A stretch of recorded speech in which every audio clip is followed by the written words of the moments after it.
Hey guys, and welcome to the Working Money channel.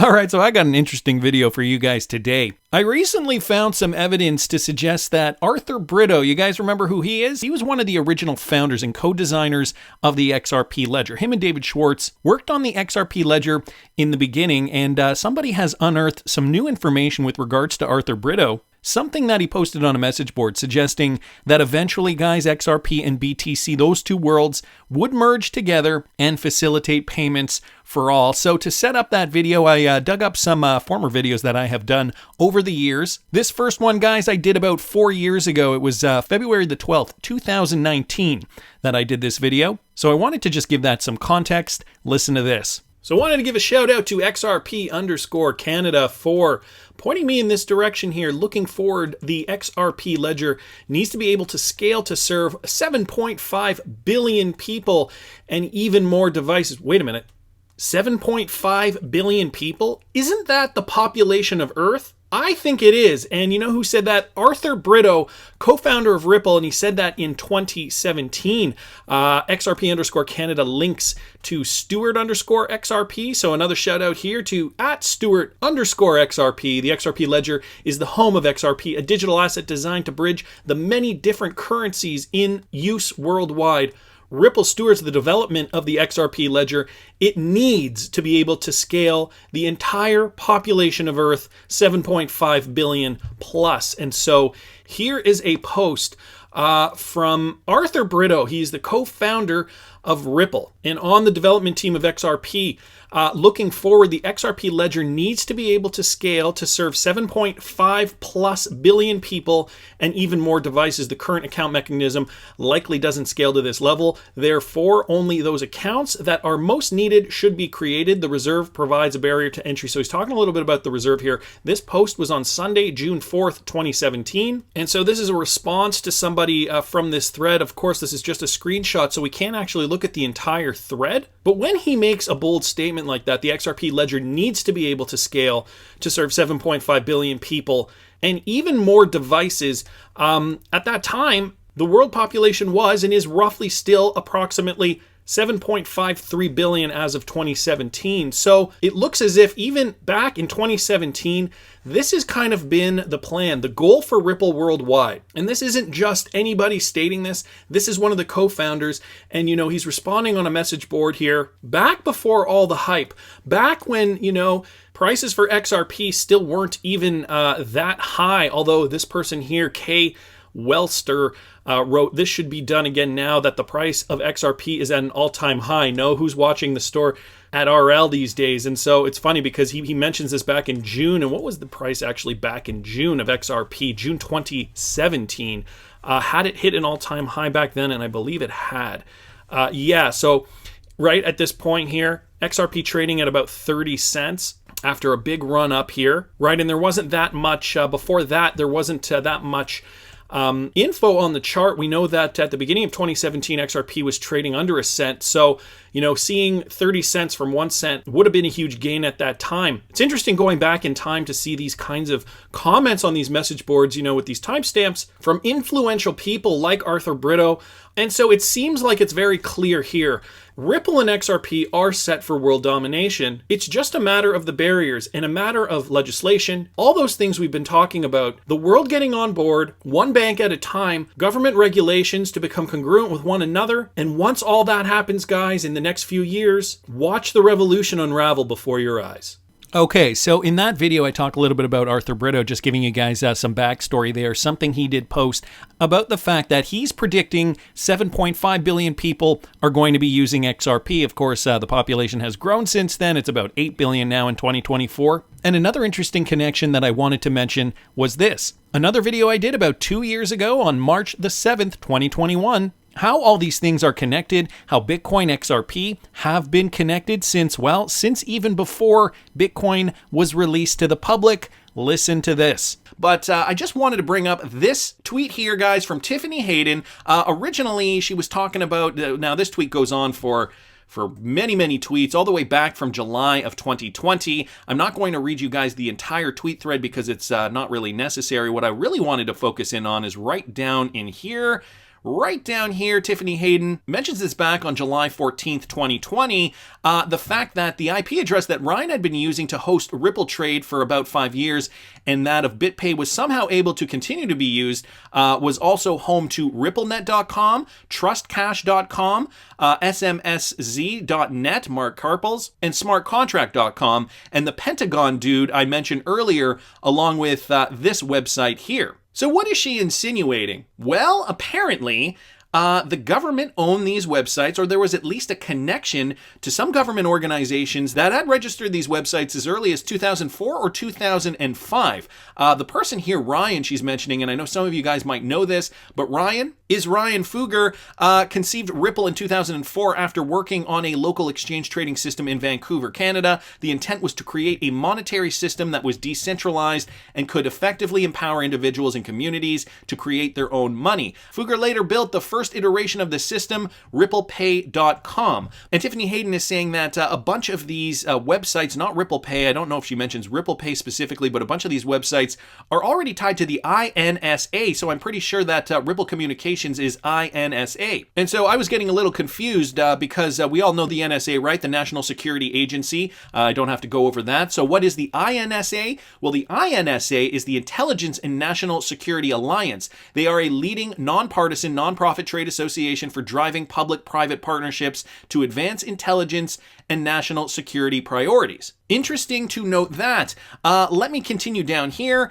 As you guys can see, bitcoins.com was also born on that IP. So, in 2005, ripplecom.com, opencoin.com, ripplepay.com, and bitcoins.com were using IP address 64.202.167.192. And she posts a screen grab just demonstrating that those were indeed the IP addresses for those particular domains. Now, it's interesting because if you take a look at some of these websites, well, Bitcoin.com, if you think about Satoshi Nakamoto, he was anti-authority, anti-government, anti-system, and yet, even before Bitcoin was released, Bitcoins.com was registered on the same IP address as Ripple.com, OpenCoin.com, and RipplePay.com. Let's go back to this. Fugger later built the first iteration of this system called none other than RipplePay.com. We also know that the name that Ripple first started under was OpenCoin, and that was also one of those domain names here that were registered with that same IP address. So this to me is a little confounding because I feel that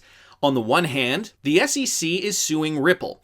But on the other hand, could the government have actually had something to do in the creation of Ripple? And, even if I go further, the creation of Bitcoin, perhaps as an experiment. And I know I've talked about this on this channel before, but, this is new information to me that all these websites were actually linked to the same IP address. So I apologize to you guys if you've seen this before. I thought this was interesting to note. Let's also not forget, guys, that whether we're talking about the INSA or the NSA, well, our pal here, David Schwartz, who is the CTO at Ripple, also had a brief contract with the NSA. David Schwartz, the CTO at Ripple, is one of the architects of the XRP ledger. Prior to joining Ripple, Schwartz was Chief Technical Officer for Webmaster Incorporated, a Santa Clara software developer. He developed encrypted cloud storage and enterprise messaging systems for organizations like CNN and the National Security Agency, otherwise known as the NSA. This happened in the late 80s, guys. I know some of you guys might know this already. So there's also another link here with Ripple, XRP, the National Security Agency, and the US government. And a lot of this, guys, happened before Bitcoin was even released into the public. Yet Bitcoins.com, Ripplecom.com, OpenCoin.com, and RipplePay.com were all on the same IP address in 2005, before cryptocurrency was even a thing. All right, I'm going to stop it there. Note those websites, guys, bitcoins.com, ripplecom.com, opencoin.com, ripplepay.com, and bitcoins.com. Fast forward to today. Ito Farina bringing this up, guys. BitPay equals RipplePay. Why do you ask? What if BTC was created to fund XRP? Let's rewind back to 2011. BitPay introduced lovebitcoins.org in 2011, an outreach effort to find and convert new Bitcoin users. The website went down 2 weeks later, and Arthur Britto, yes, the same Arthur Britto that we talked about at the top of this video, he replied, "Our hosting provider, btcvps.net, is having issues." So note that. He says our hosting provider. Our meaning his and who else? Okay, October 2011, the CEO of BitPay, Stephen Pear, registered the domain ripplecoin.com, and the timeline goes as follows. 2004, we talked a little bit about Ryan Fugger. In 2008, Ryan Fugger registers rippletrade.com, same domain that hosted the first XRP wallet years later. February 17th, 2011, Ryan Fugger and Jay Timon discussed the idea of Ripple Coin back on bitcointalk.org. In 2011, BitPay and Exchange B Arthur launched. May 2011, Jed writes about Bitcoin without mining on Bitcoin Talk. May 31st, 2011, BitPay LLC was registered. And then in October 2011, Exec B suddenly closes. February 17th, 2012, BitPay registers rippletrade.com. Later in 2012, September 2012, the founders' agreement is signed, whereas Chris Larson, Arthur, and Jed registered the creation and distribution of XRP. And he does have a whole bunch of images here just to support all that too. So I will link this in the description for you guys, just to show you guys where Ito Farina's train of thought was going here. So back in September of 2012, Newcoin was registered. June 2012, Jed registers opencoin.com. October 2012, Jed registers ripple.com. November 2012, BitPay trademarks rippletrade.com. So again, more connections here. And then by September 26, 2013, OpenCoin becomes Ripple Labs. Apparently, the concept of Ripple and XRP, as we know, originally started with BitPay.com. The founders' agreement was signed, and a company called OpenCoin was mentioned. 2 days later, Newcoin was formed. So again, guys, if you want to follow this trajectory, I will link this in the description of the video. I do have some other pieces of note here. David Schwartz suggested that Satoshi held XRP. Remember this video? I did it only about 5 months ago, July 2023. Listen to this. This came out, guys, on June the 16th, but I was saving this for today. Tiffany Hayden posted this. How many XRP did Satoshi hold? Joel Katz, did you really say this? And nobody noticed. Now, what she's pulling up is this screen grab here. And guys, you know what this is from? This is from David Schwartz's deposition when I guess he was being questioned during the lawsuit. I have the deposition up here, so I have confirmed that it is real. Not that I would assume Tiffany Hayden would put up fake depositions or whatever. So I will link, I will link this PDF in the description of the video. Tiffany Hayden, though, posting this. Okay, well, the distribution of Bitcoin was very, very hard to know at that time. So this was the response that David Schwartz gave. Satoshi, the original creator, probably held an enormous amount of XRP at that time. Boom goes the dynamite. The best part is, though, guys, David Schwartz responded here. What was the question? Tiffany Hayden, oh boy, I thought the word mix-up was a little bit funny, but some people are reading way too much into it. Sorry about that. I just wanted everybody to know that you're definitely Satoshi. The truth within a lie within the truth. I mean, I don't know what kind of double reverse psychology she's trying to play here, but I think it's fairly clear, guys. David Schwartz would not have lied under oath, or would he have? I don't know. Is he Satoshi? He certainly is saying Satoshi, the original creator, probably held an enormous amount of XRP at that time. At what time are we talking about here? There's not too much more in this thread. But again, I will link everything in the description of the video for you. Very, very peculiar video today, but I hope you guys like it. Anyway, David Schwartz, more evidence to suggest he is Satoshi Nakamoto. Yeah, the video deposition from when Ripple was in court.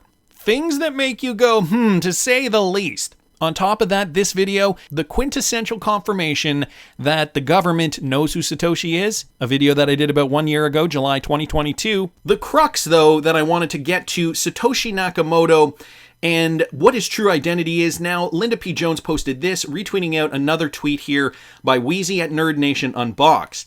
And this is a bit of a bombshell. The person speaking in this clip is Rana Soud, Assistant Special Agent in charge of Homeland Security Investigations. Does the government know who Satoshi is? And did they meet with them? Them being in quotes, multiple people? Let me play you guys this. We looked at Bitcoin. It was the most prevalent at that point. We had seized quite a bit of it, millions of dollars worth, under the Silk Road investigation. So one of our agents who started looking at another online marketplace through the deep web, which was called Black Market Reloaded, they were sending weapons through packages and ordering them on the dark web. And he was really, really smart, forward-leaning agent. And he goes, I want to go interview Satoshi Nakamoto. And we're like, what? He said, yeah, I want to go interview this guy. And at the time, we're like, hey, it's a figment of somebody's imagination. Maybe it's true. Maybe it's not true. So, we had all this pushback from our headquarters. And we thought, hey, if an agent wants to go talk to him and we have some money, why don't we send him? Let's find out how this works. So as it came to be, the agents flew out to California, and they realized that he wasn't alone in creating this. There were 3 other people, and they sat down and met with them and talked to them to find out how this actually works and what their reason for it was. So wait a minute. The agent went out, met with Satoshi Nakamoto, and realized it wasn't just one person, so they had the meeting, in other words. Realized it wasn't just one person, there were 3 others with him, so 4 people total. And so I guess this means that the CIA, the FBI, the Department of Homeland Security, whoever, an agency within the government, does actually know Satoshi's true identity. Let me continue, guys, because Andrezel also posted this. We got to. But it sounds as though that the government at that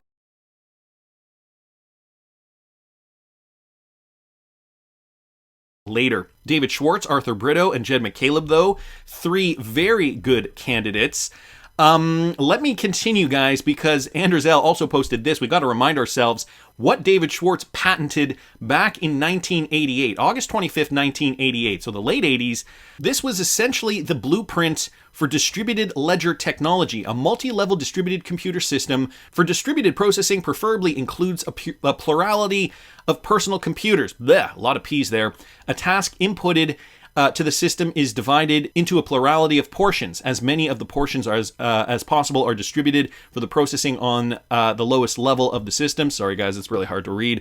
Those portions unprocessed on the lowest level are distributed for processing on the next lowest level. Remaining unprocessed portions of the tasks are distributed to available computers on successively higher levels of the system until all of the tasks have been distributed for processing. So this was the blueprint, this was the plan, and David Schwartz did patent this. Actually, the date of the patent was finally 1991, June 18th, 1991, but it was originally filed in August of 1988.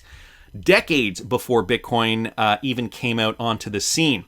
And again, a patent filed by David Schwartz. But it sounds as though that the government at that time did go and interview Satoshi Nakamoto, which I'm putting in quotes here, talk to the 4 people that created Bitcoin. So the government knows the identity. It sounds as though Tiffany Hayden perhaps knows the identity too. And I think, guys, we are on the right track. Also, let's make note of this. Ashley Prosper here on Twitter posting this. If Jed is selling XRP to the Treasury, it would explain a few things.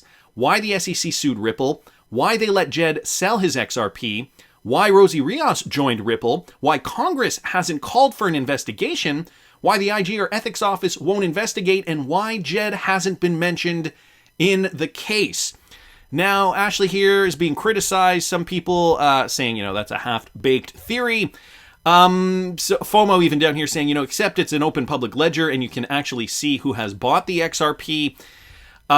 So some people a little skeptical about this theory. Crypto and Cigars down here saying, instead of replying negatively, explain your thoughts. All the things she pointed out is speculation, but Jed should have been included in the investigation and had seen to be having given a free pass as well as Ether. XRP on the Fed's balance sheet kind of makes sense.